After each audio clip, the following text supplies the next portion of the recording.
बिस्मिल्लाहिर्रहमानिर्रहीम। अस्सलाम वालेकुम व्यूअर्स, आज मैं आपके साथ full of flavour juicy sweet and sour Singaporean rice की रेसिपी शेयर करूंगी। इस एक ही डिश में आपको सीजनड राइस, स्पेगेटीज, सब्जियों के साथ कुक्ड चिकन और मज़ेदार सी मयो सॉस की लेयरिंग मिलेगी और इसकी टॉपिंग हम बटरी गार्लिक पेपर से करेंगे। दावतों के लिए ये बहुत ही ज़बरदस्त रेसिपी है, तो चलिए इसको बनाना शुरू करते हैं। बर्तन में मैं 1/4 कप ऑयल ऐड करके इसमें 1 टेबलस्पून लहसुन अदरक का पेस्ट ऐड कर रही हूँ और इसको मैं थोड़ा सा कुक करूँगी ताकि इसका कच्चापन ख़त्म हो जाए और थोड़ा सा गोल्डन कलर आने तक इसको हमें कुक करना है। फिर इसमें मैंने 3 पाव के करीब बोनलेस चिकन ऐड कर दिया, जिसको कि मैंने अच्छी तरह से वॉश करने के बाद क्यूब्स में कट किया हुआ था।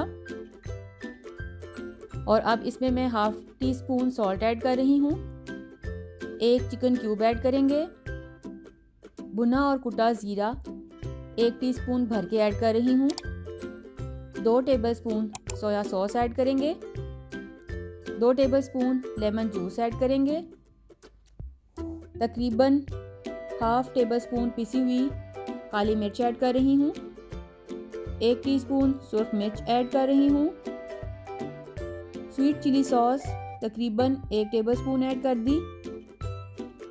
1/2 टीस्पून इसमें मैं चीनी ऐड कर रही हूँ और इन सबको अब मैं मिक्स करूँगी।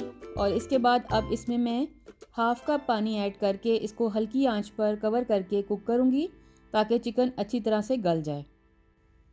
चिकन अब अच्छी तरह से गल चुका है, तो अब 1.5 खाने का चम्मच कॉर्नफ्लोर में मैं थोड़ा सा पानी ऐड करके इसे अच्छी तरह से मिक्स कर लूँगी और थिक स्लरी बना लूँगी। फ्लेम को मैंने बिल्कुल लो कर दिया है। अब इस कॉर्नफ्लोर वाले मिक्सचर को मैं चिकन में ऐड करूंगी और इसके साथ ही मैं इसमें 1 कप पानी भी ऐड कर दूंगी। पानी ऐड करने के बाद मैं इसके बॉईल होने का वेट करूंगी और 3 से 4 मिनट तक मैं इसे कुक करूंगी ताकि कॉर्नफ्लोर का कच्चापन ख़त्म हो जाए। और अब इसमें मैं तकरीबन आधा कप केचप ऐड कर रही हूँ। केचप के साथ मैंने 2 टेबलस्पून चिली गार्लिक सॉस भी ऐड की थी। चिली गार्लिक सॉस को अगर आप स्किप करना चाहें तो आप स्किप भी कर सकते हैं। और अब इसमें मैं एक दरमियाने साइज़ की शिमला मिर्च को मैंने क्यूब में कट करके रखा हुआ था, उसको ऐड कर रही हूँ। और इसी तरह से एक दरमियाने साइज़ का प्याज भी मैंने ले लिया था जिसे मैंने क्यूब्स में कट किया हुआ था, उसको ऐड कर दिया।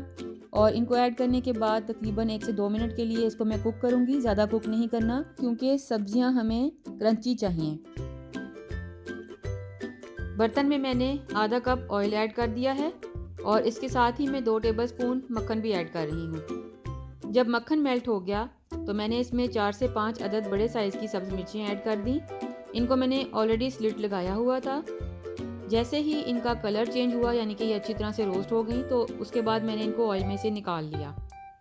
इसके बाद इसी ऑयल में मैंने 1 टेबलस्पून भर के चॉप्ड लहसुन ऐड कर दिया और इसको मैं तब तक कुक करूँगी जब तक इसका कलर गोल्डन नहीं हो जाता।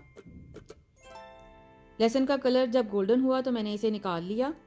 और अब इसी फ्लेवर्ड ऑयल में मैं 1 कप चॉप्ड शिमला मिर्च ऐड कर रही हूँ और साथ ही मैं आधा कप चॉप्ड गाजर भी ऐड कर दूँगी। ऐड करने के बाद थोड़ा सा मैं इसको स्टिर कर दिया और इसके साथ मैंने 1 टीस्पून सॉल्ट ऐड कर दिया।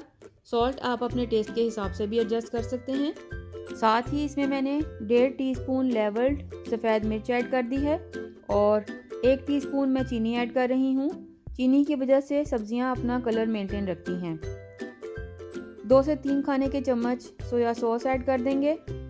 और अब मैं इन सब्जियों में बॉइल्ड राइस ऐड कर रही हूँ। इनको मैंने नमक डालकर बॉईल किया था, बिल्कुल वैसे ही जैसे हम घर पर बॉइल्ड राइस तैयार करते हैं। आधा किलो से थोड़े ज़्यादा ही ये चावल हैं। इनको थोड़ा मिक्स करके अब मैं 1 कप चॉप्ड हरा प्याज इसमें ऐड कर रही हूँ और इसको हमेशा आखिर में ही डालें क्योंकि ये बहुत जल्दी सॉफ्ट हो जाता है। तो इसको मिक्स करने के बाद अब इन चावलों को मैं 10 से 15 मिनट के लिए कवर करके दम पर रख दूँगी। इतने में अब हम डिलीशियस सॉस रेडी करेंगे जो कि इस रेसिपी की जान है। इसके लिए बाउल में मैंने 1 कप भर के मायोनीज ले लिया। इसमें मैं 1 टेबलस्पून सिरका ऐड कर रही हूँ। 4 टेबलस्पून पानी ऐड कर दिया। 1 tablespoon chilli garlic sauce add कर दी। 2 टेबलस्पून केचप ऐड कर दी। 1 टीस्पून